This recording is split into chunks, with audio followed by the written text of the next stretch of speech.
Jocelynne is a regular dancer. She's danced with me in workshops and other dance spaces. She's also participated in a lot of the online sessions, the Wake Up and Move sessions in the mornings, as well as the movement medicine classes. And I'm here with her today to hear a little bit more about Jocelynne's journey with dance and what the dance is to her.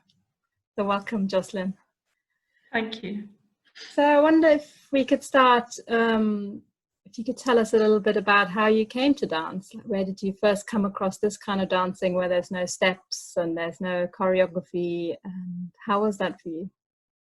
Okay, so I suppose the sort of intro back into dance, I've always loved dancing. I've always loved going to parties and really enjoying a good dance. How I started getting back into dance was with Nia, which I really enjoyed, but you know, it's slightly choreographed, but I found it really useful in that you had all those different types of movement that they bring into it. And I was really enjoying it, and I was loving the music, and I was going out of those classes feeling really uplifted, because I am someone who's suffered quite badly with depression in my life. So it was definitely something that helped me through some pretty tough times. So I'm originally from Zimbabwe, and that's where I went to Nia classes. And then I have a friend called Mayan Knuth, who a lot of the movement medicine people will also know. And so she managed to get Caroline Carey as the first person to come out and do a dance workshop for us in Zimbabwe, which was amazing. So it was a weekend, and yeah, it blew my mind away. I love the free dance of movement medicine. I just loved the sort of shamanic side of it too. What place has the dance for you in your life? What does it do for you now? How does it support you? Does it support you? It has supported me amazingly. I've been so thankful for your online offerings through this time, because as we all know, it's been extremely tough, not only for us in South Africa, but of course people in other countries very much as well. It's been a difficult mental space to navigate.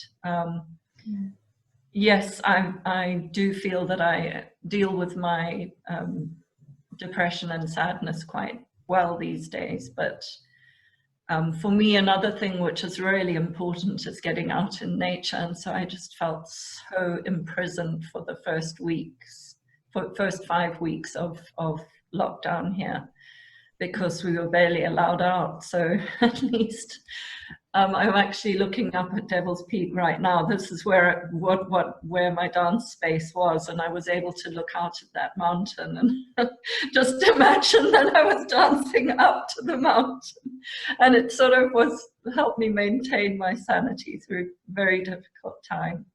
And actually, since we've been able to go out and walk, I've been walked right up close to the mountain, and it just feels as if there's some sort of connection there, and just, yeah, it's amazing to actually, and so thank you, Petra. It kept me sane. How has it been for you? Because you've danced also with me and obviously with other teachers in a physical space. So how has that been, that transition from dancing with people in a room together to being at home, making your home your dance floor, dancing by the screen over Zoom?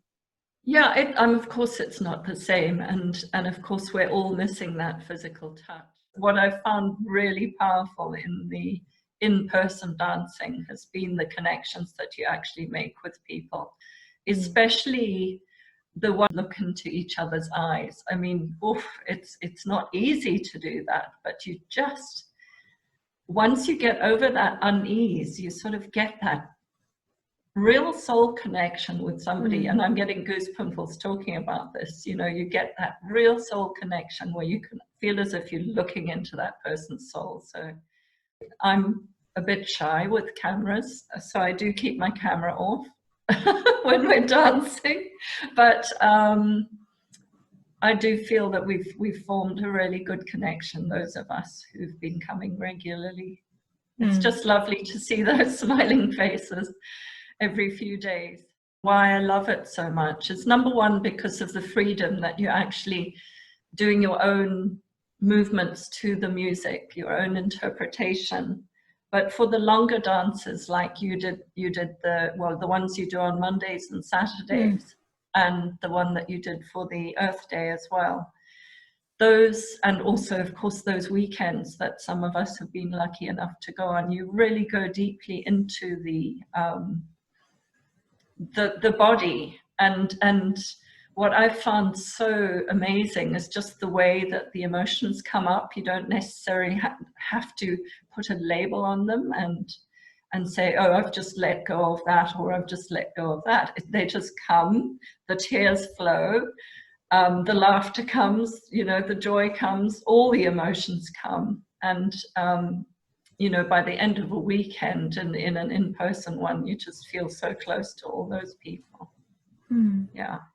So that's in person. As far as online, yeah, I mean, it's wonderful in that we can connect with people from all over the world. It's been amazing to see those people in their lockdown in, say, Italy, and I think you had some people from Israel, Portugal, France, England, South Africa, and then some lucky people dancing in their gardens with amazing views as well. That's been, so it sort of takes you out of your current situation, and you can sort of live vicariously through those other people as well.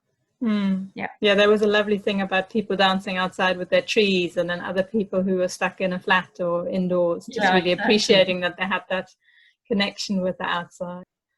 And I wonder if you have any thoughts on why this kind of practice, this kind of dance, is maybe particularly relevant for the times that we're living through right now, whether it's now, as you said, it's helped you navigate the challenges of this particular lockdown, the crisis, but also more generally, I mean, when we think about the things that are going on the planet, and the things that are going on in South Africa, what do you think, why do you think the dance may have something to offer there to people? Partly because it takes you out of your head and into your body. It also very much, a lot of it is to do with opening your heart, being more accepting of yourself. I mean, for me in particular, I've always struggled with my self-image, and as I get older, of course, it isn't any easier. So it's sort of teaching you to really care about yourself and start to really nurture yourself, and in that way you feel that you can send that out to the planet and to other people. I mean, combined with, I've also done mindfulness meditation for a long time as well, and in Zimbabwe was part of the Buddhist center there. So combined with that, you know, it's been a wonderful practice in just embodiment, acceptance, heart opening, grounding, which is so important at the moment, connection to the earth, which I've always had anyway. I've always loved nature, so it's just sort of made that even bigger for me. Yeah, and I think through the lockdown, you know, we've been so much up here, and a lot of people have been very fearful. Just takes you out of that sort of worry mode and into your body, and you can just have a little bit of a break for a while from all of that head stuff. Yeah. Thank you, Jocelynne. That's been a really great conversation. And, lovely. And thanks so much again for all your wonderful dance offerings that have helped so many of us.